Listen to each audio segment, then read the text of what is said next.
Hey, this is the Review Junkie, and today I'll be reviewing the new animated film, Migration. As always, my review will be illustrated and the artwork is done by myself. And if you like movies, art, and comic books, please hit that subscribe button because all my reviews are hand-drawn, and I like to get to 1,000 subscribers soon so my channel can be official.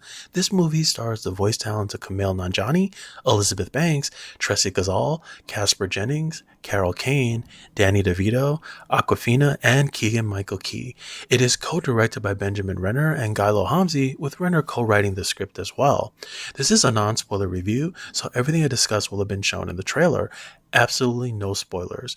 I'll tell you briefly about the plot, the characters, my pros and cons, final thoughts, and if this is worth checking out at your local movie theater.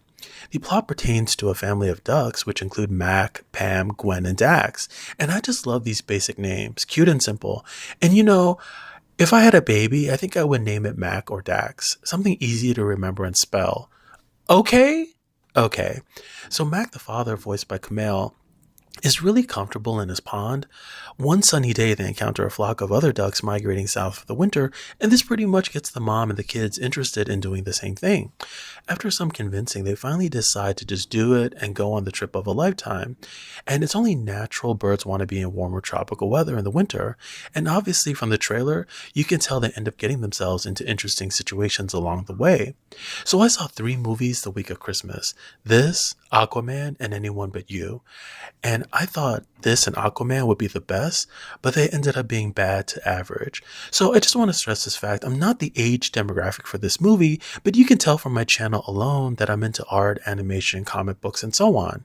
So I'm always up for seeing any animated films, but this ended up being just average.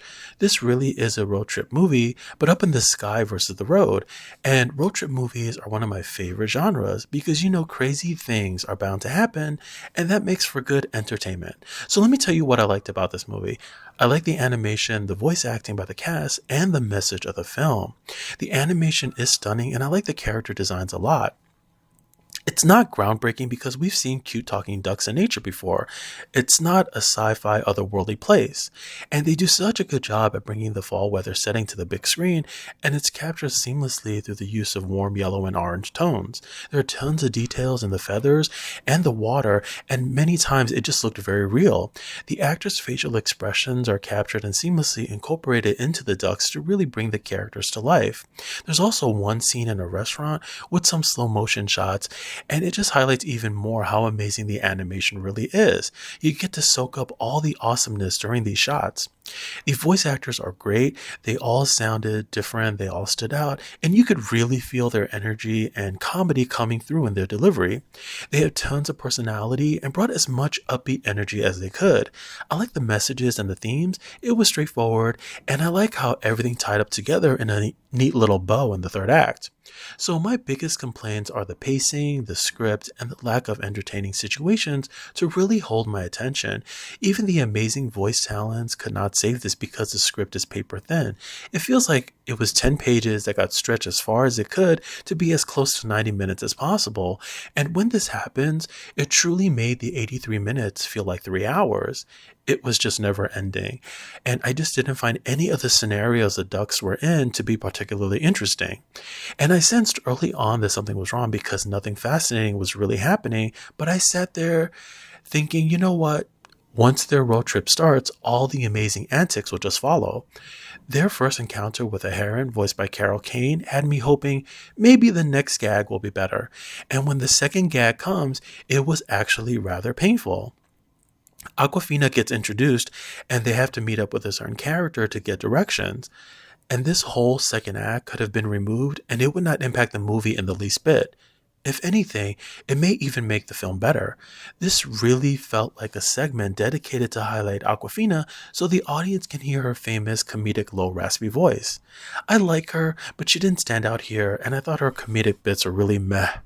So this brings me to my final thoughts, and this gets a 5 out of 10 from me. This truly turned out to be bare bones and truly average, and saying average is being nice. It was a wasted opportunity at making a fun, entertaining kids movie for the whole family to enjoy.